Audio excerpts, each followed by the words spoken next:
This is Argentina. 100 years ago, it was one of the wealthiest places on the planet, and a country so economically powerful and advanced that it was widely expected to become an economic rival of the United States. But then something went wrong, and Argentina started a long economic downfall that has been getting worse and worse ever since. Its past 100 years is a tale of 9 bankruptcies, hyperinflation, and constant economic crisis. And today, Argentina is coming close to the edge of an economic collapse once again. But how does a country go from an economic giant to a laughingstock? Why is it stuck in a never-ending crisis, and can it ever get out? This is Argentina's fall from grace. While this is now mostly forgotten, 100 years ago, Argentina was a true economic powerhouse. At its peak in the late 1920s, it was one of the fastest growing economies in the world for 5 straight decades. It had a GDP per capita on a similar level as France or Canada, and it was one of the main global destinations for investments and immigration. And it was also widely seen as the next economic superpower that found the secret to an explosive growth, and that will be competing for dominance over the continent with the United States. The foundation of its success was in agriculture. Thanks to having one of the most fertile regions on the planet, the Pampas, Argentina was able to turn itself into a global breadbasket. And at a time when the world was hungry for commodities and paying a high price for them, Argentina was happy to provide. And while commodities were flowing out, people were flowing in. In its quest for economic development, Argentina decided to turn itself into the most pro-immigration country in the world, and so it opened its borders to literally everyone, and even offered to pay people for their journey to the country. And because it had a booming economy, business-friendly policies, and higher wages than most of Europe, this resulted into the great European immigration wave to Argentina, when millions of Europeans from Italy, Spain, Portugal, and other countries decided to start their new lives in the New World. From 1870 to 1914, Argentina's population quadrupled, and its economy benefited from workers, farmers, and businessmen that were arriving in the country.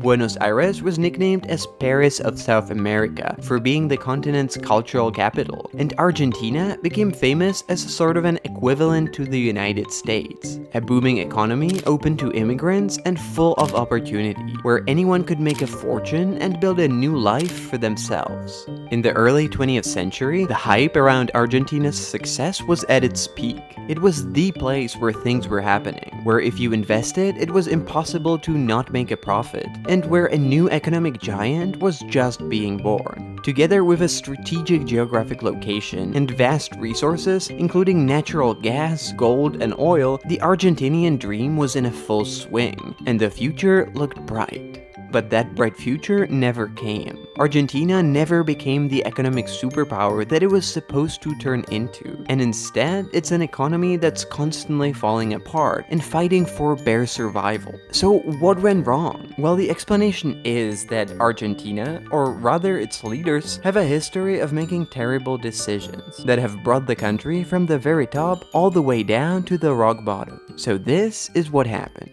The fact is that the foundation of its success was not very healthy from the start. Like the United States, Argentina had a large territory suitable for agriculture that it was forcibly taking away from native inhabitants and giving it to settlers, who were supposed to turn it into farmable land. But unlike the US, where the land was distributed among a large number of independent farmers, the government of Argentina sold off the land to a small circle of already wealthy farmers and ranchers. This economic elite was making a lot of money, but because they had no competition, they didn't feel the need to innovate or expand, and so Argentina never really developed any other sectors of the economy. When the Great Depression hit in the 1930s and global demand dropped, it had nothing else to lean on. And meanwhile, the world was quickly changing, and it was now industry that was making nations rich, not agriculture anymore. But Argentina was relying on its agriculture for so long that it didn't really have anything else, and it quickly started to fall behind.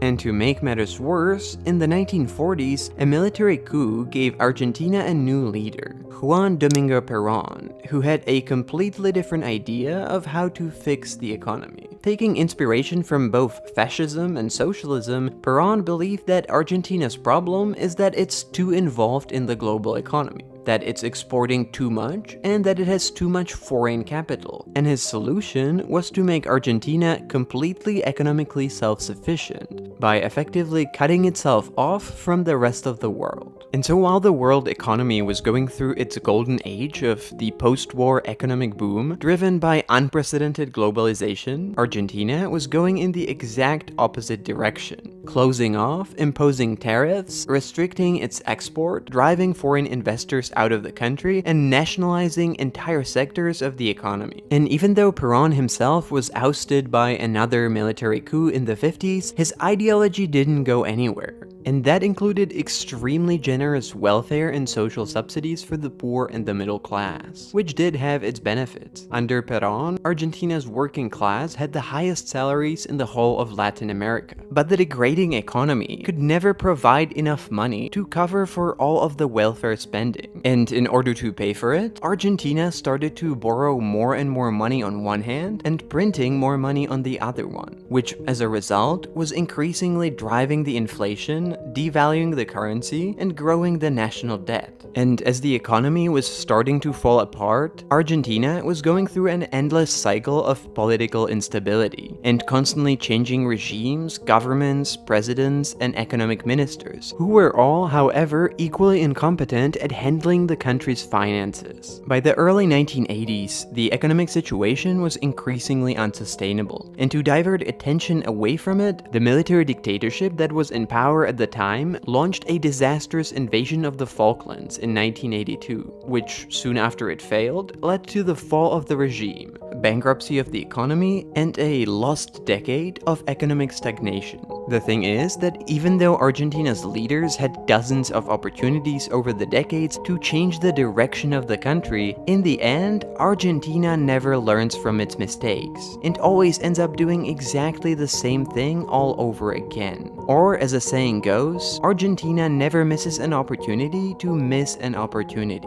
In 1989, the lost decade of Argentina's economic problems was finished with a spectacular wave of hyperinflation that wiped the entire savings of most of the nation and sparked riots across the country, as people who couldn't afford food anymore were looting the supermarkets. To stop the inflation, a new president decided for a new strategy to stabilize the falling currency by linking the Argentine peso to the rate of the US dollar. And for a while it worked, but while this move stabilized the currency, it also meant that Argentina wasn't able to just print money to fund its own spending anymore, which was always one of the main ways for any Argentinian government how to fund its budget. Without this possibility, and in order for the new strategy to work, the country now had to earn the money instead of just printing them, and drastically reduce spending. In other words, Argentina had to stop acting like Argentina. But once again, it just couldn't help it. And so it went on another spending spree that the economy couldn't afford, this time financed by borrowing the money from foreign investors and the IMF. But when the global economy slowed down and the money dried out, Argentina hit the wall. And after it lost access to further funding from the IMF, it went through the largest government bankruptcy in history, and a new series of riots sparked by the anger at the complete mismanagement and incompetence of the government.